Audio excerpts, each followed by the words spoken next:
Hello readers, I welcome you for this Friday episode of Question and Answers.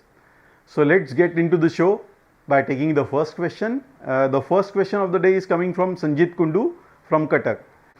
He writes, he wants to buy a second-hand photography equipment. What are the important things I should look for before finalizing the deal? Well, Sanjit, as you have not mentioned whether you are buying it from the local market or from the website like eBay or OLX. First of all, if you are buying it from the local market, I would suggest you to buy it from the person or the shop from where you are buying is a reputed shop.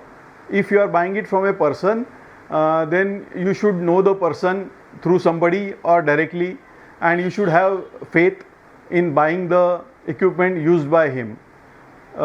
In case you are buying it from the website like OLX or the eBay, you should be very confident enough to see the pictures and inspect the pictures.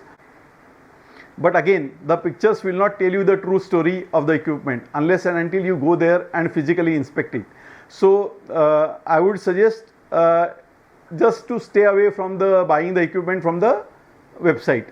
Now come to the shopkeeper level.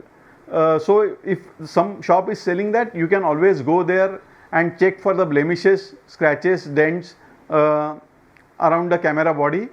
Or if it is a lens, just point the lens towards the light source and just peep through it and look for any foggy element or fungus which has been developed inside the optical element of the lens.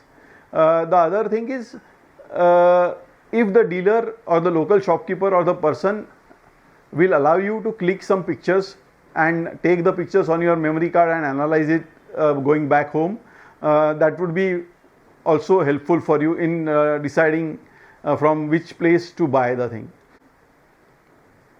The other two important things to look for is the shutter count. If it is a camera body, you need to look for the shutter count. How many shutter counts are being passed before you buy the equipment. So you should keep an eye on that. The other thing is, if the equipment has any service history, so at least the shutter count you can, there are free softwares available on the net, so you can get the idea how many shutter counts has been elapsed by the time you inspect the camera for the first time. For the service history, unless and until you know the person who know the seller personally, it is really difficult to find that. But these are the points you should consider before buying any kind of a second-hand equipment from the shop or from a person. The second question of the day is coming from M. Vijayan from Kochi. He is asking about what is the flash sync speed and why it is important. Vijayan, all the modern days electronic camera, that are the digital camera, there will be a specific shutter speed with which you can shoot the images while using the built-in flash or the external flash. That usually varies from 1/90th of a second to 1/250th of a second. So what is this timing will give you with respect to the flashlight?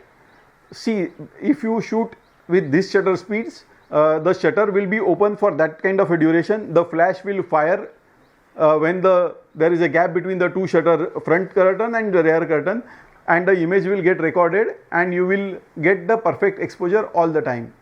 But what will happen if you use the shutter speed below the sync speed specified by the particular camera? If you are using the shutter speed below the sync speed of the particular camera, nothing will happen. You will definitely get a good quality images unless and until your hand shakes or the camera shakes. If you are using the slower shutter speed, the slower shutter speed will allow you to add some available light also into your images.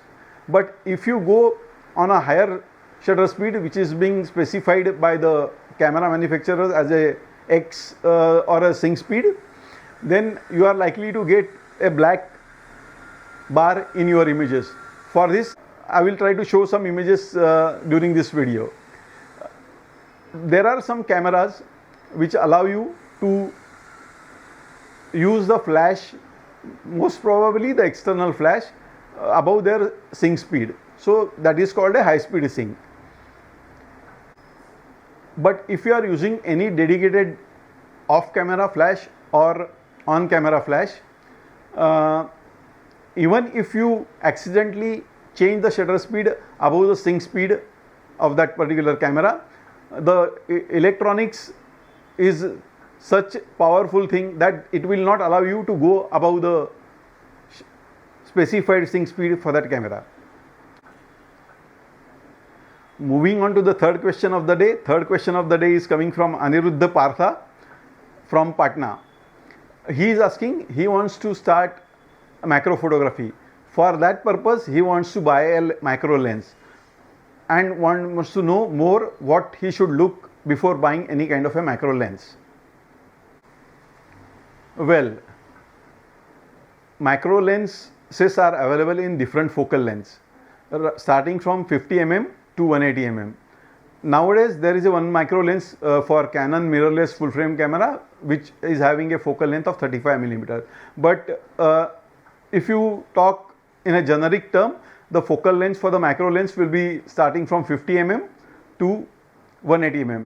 So how this focal length will help you in real world scenario? Well, higher the focal length, you can go away from the subject and take a picture. So more the distance, it will make your life easier to light the particular subject. If you are using a 50 mm macro, you need to come very close to the subject, and lighting the subject will be slightly tricky or difficult.